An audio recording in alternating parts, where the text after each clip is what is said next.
बोलिए सच्चे दरबार की जय। मैया रानी की जय। मैया के प्यार की जय। नमो नमो वैष्णो माता। नमो नमो जगदम्ब। संत जनों के काज में माँ करती नहीं विलम्ब। तो आज हम चौथा अध्याय माँ भगवती का सुनिए। महर्षि मेधा बोले, हे देवी, ने जब पराक्रमी दुरात्मा महिषासुर को मार गिराया और असुरों की सेना को मार दिया, तब इंद्रादि समस्त देवता अपने सिर तथा शरीर को झुकाकर भगवती की स्तुति करने लगे। जिस देवी ने अपनी शक्ति से यह जगत व्याप्त किया है और जो संपूर्ण देवताओं तथा महर्षियों की पूजनीय है, उस अंबिका को हम भक्ति पूर्वक नमस्कार करते हैं। वह हम सब का कल्याण करें। जिस अतुल्य प्रभाव और बल का वर्णन भगवान विष्णु, शंकर और ब्रह्मा जी भी नहीं कर सके, वही चंडिका देवी इस संपूर्ण जगत का पालन करें और अशुभ भय का नाश करें। पुण्यात्माओं के घरों में तुम स्वयं लक्ष्मी रूप हो और पापियों के घरों में तुम अलक्ष्मी रूप हो और सतकुल में उत्पन्न होने वालों के लिए तुम लज्जा रूप होकर उनके घरों में निवास करती हो। हम उस दुर्गा भगवती को नमस्कार करते हैं। हे देवी, इस विश्व का पालन करो। हे देवी, हम तुम्हारे अचिंत रूप को किस प्रकार वर्णन करें। असुरों के नाश करने वाले भारी पराक्रम तथा समस्त देवताओं और दैत्यों के विषय में जो तुम्हारे पवित्र चरित्र हैं, उनको हम किस प्रकार वर्णन करें। हे देवी, त्रिगुणात्मका होने पर भी तुम संपूर्ण जगत की उत्पत्ति का कारण हो। हे देवी, भगवान विष्णु, शंकर आदि किसी भी देवता ने तुम्हारा पार नहीं पाया। तुम सबकी आश्रय हो। यह संपूर्ण जगत तुम्हारा ही अंश रूप है, क्योंकि तुम सबकी आदिभूत प्रकृति हो। हे देवी, तुम्हारे जिस नाम के उच्चारण से संपूर्ण यज्ञों में सब देवता तृप्त लाभ करते हैं, वह स्वाहा तुम ही हो। इसके अतिरिक्त तुम पितरों की तृप्ति का कारण हो, इसलिए सब आपको स्वधा कहते हैं। हे देवी, वह विद्या जो मोक्ष की देने वाली है, जो अत्यंत महाज्ञान स्वरूपा है, तत्वों के सार को वश में करने वाले, संपूर्ण दोषों को दूर करने वाले, मोक्ष की इच्छा वाले मुनिजन जिसका अभ्यास करते हैं, वह तुम ही हो। तुम वाणी रूप हो और दोष रहित इस श्रृंग तथा यजुर्वेदों की एवं उद्गीत और सुंदर पदों के पाठ वाले सामवेद की आश्रय रूप हो। तुम भगवती हो। इस विश्व की उत्पत्ति एवं पालन के लिए तुम वार्ता के रूप में प्रकट हुई हो और तुम संपूर्ण संसार की पीड़ा हरने वाली हो। हे देवी, जिससे सारे शास्त्रों को जाना जाता है, वह मेधा शक्ति तुम ही हो और दुर्गम भवसार से पार करने वाली नौका भी तुम ही हो। लक्ष्मी रूप से विष्णु भगवान के हृदय में निवास करने वाली और भगवान महादेव द्वारा सम्मानित गौरी देवी तुम ही हो।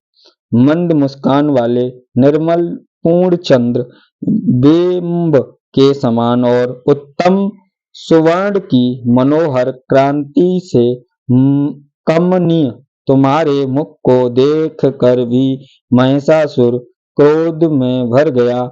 यह बड़े आश्चर्य की बात है। और हे देवी, तुम्हारा यही यही मुख सब क्रोध से भर गया तो उदय काल के चंद्रमा की भांति लाल हो गया और तनी हुई भौं के कारण विकराल रूप हो गया। उसे देखकर भी महिषासुर के शीघ्र प्राण नहीं निकल गए। यह बड़े आश्चर्य की बात है। आपके कुपित मुख के दर्शन करके भला कौन जीवित रह सकता है। हे देवी, तुम हमारे कल्याण के लिए प्रसन्न हो जाओ।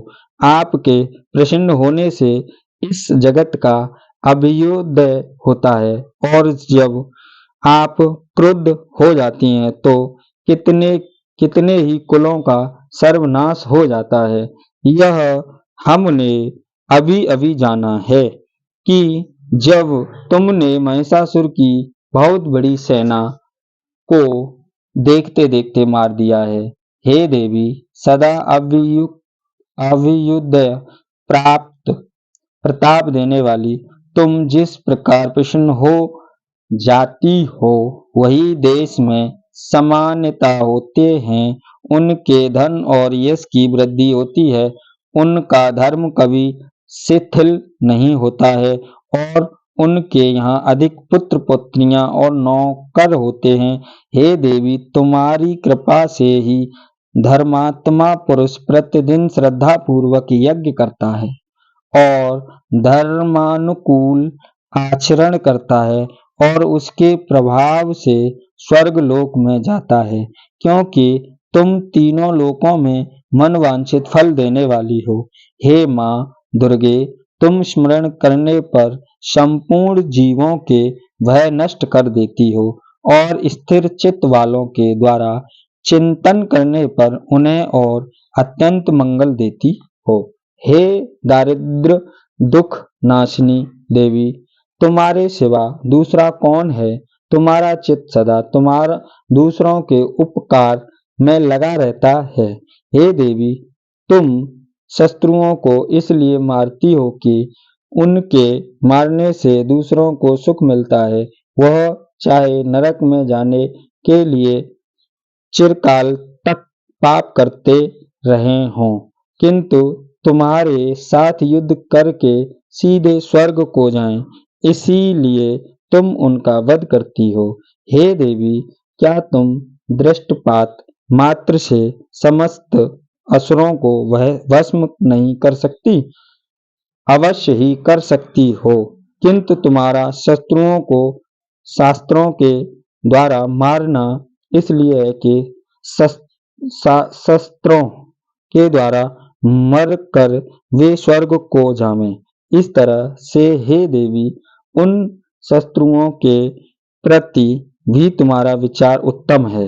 हे देवी, तुम्हारे उग्र खड्ग की चमक से और त्रिशूल की नोक की क्रांति की किरणों से असुरों की आंख फूट नहीं गई। उसका कारण यह था कि वे किरणों से शोभायमान तुम्हारे चंद्रमा के समान आनंद प्रदान करने वाले सुंदर मुख को देख रहे थे। हे देवी, तुम्हारा शील बुरे वृत्तांत को दूर करने वाला है, और सबसे अधिक तुम्हारा रूप है, जो न तो कभी चिंतन में आ सकता है और न जिसकी दूसरों से कभी तुलना ही हो सकती है। तुम्हारा बल व पराक्रम शत्रुओं का नाश करने वाला है। इस तरह तुमने शत्रुओं पर भी दया प्रकट की है। हे देवी, तुम्हारे बल की किसके साथ बराबरी की जा सकती है, तथा शत्रुओं को भय देने वाला इतना सुंदर रूप भी और किसका है। हृदय में कृपा और युद्ध में निष्ठुरता, यह दोनों बातें तीनों लोकों में केवल तुम ही में दिखने में आई है। हे माता, युद्ध भूमि में शत्रुओं को मारने मार कर तुमने उन्हें स्वर्गलोक में पहुंचाया है। इस तरह तीनों लोकों की तुमने रक्षा की है तथा उन्मत्त असुरों से जो हमें भय तथा उसको भी तुमने दूर किया है। तुमको हमारा नमस्कार है। हे देवी, तुम शूल तथा खड़ग से हमारी रक्षा करो तथा घंटे की ध्वनि और धनुष की टंकोर से भी हमारी रक्षा करो। हे चंड के, आप अपने शूल को घुमाकर पूर्व, पश्चिम तथा उत्तर तथा दक्षिण दिशा में हमारी रक्षा करो। तीनों लोकों में जो तुम्हारे सौम्य रूप हैं तथा घोर रूप हैं, उनसे हमारी रक्षा करो तथा इस पृथ्वी की रक्षा करो। हे अंबिके, आपके कर पल्लवों में जो खड़ग, शूल और गदा आदि शस्त्र शोभा पा रहे हैं, उनसे हमारी रक्षा करो। महर्षि बोले कि इस प्रकार जब सब देवताओं ने जगत माता भगवती की स्तुति की और नंदन वन के पुष्पों तथा गंध अनलेपनों द्वारा उनका पूजन किया और फिर सब ने मिलकर जब सुगंधित व दिव्य धूपों द्वारा उनको सुगंध निवेदन की, तब देवी ने प्रसन्न होकर कहा, हे देवताओं, तुम सब मुझसे मनवांछित वर मांगो। देवता बोले, हे भगवती, तुमने हमारा सब कुछ कार्य कर दिया, अब हमारे लिए कुछ भी मांगना बाकी नहीं रहा, क्योंकि तुमने हमारे शत्रु महिषासुर को मार डाला है। हे महेश्वरी, तुम इस पर भी यदि हमें कोई वर देना चाहती हो तो बस इतना वर दो कि जब जब हम आपका स्मरण करें तब तब आप हमारी विपत्तियों को हरण करने के लिए हमें दर्शन दिया करो। हे अंबिके, जो कोई भी तुम्हारी स्तुति करे, तुम उनको वित्त, समृद्धि और वैभव देने के साथ ही उनके धन और स्त्री आदि संपत्ति बढ़ावें और सदा हम पर प्रसन्न रहें। महर्षि बोले, हे राजन, देवताओं ने जब जगत के लिए तथा अपने लिए इस प्रकार प्रश्न किया तो बस तथास्तु कहकर देवी अंतर्ध्यान हो गईं। हे भूप, जिस प्रकार तीनों लोकों का हित चाहने वाली वह भगवती देवताओं के शरीर से उत्पन्न हुई थी, वह सारा वृत्तांत मैंने तुमसे कह दिया है और इसके पश्चात दुष्ट असुरों तथा शुंभ निशुंभ का वध करने और सब लोगों की रक्षा करने के लिए जिस प्रकार गौरी देवी के शरीर से उत्पन्न हुई थी, वह सारा वृत्तांत मैं यथावत वर्णन करता हूँ। बोलिए सच्चे दरबार की जय। इसी के साथ चौथा अध्याय संपूर्ण हुआ।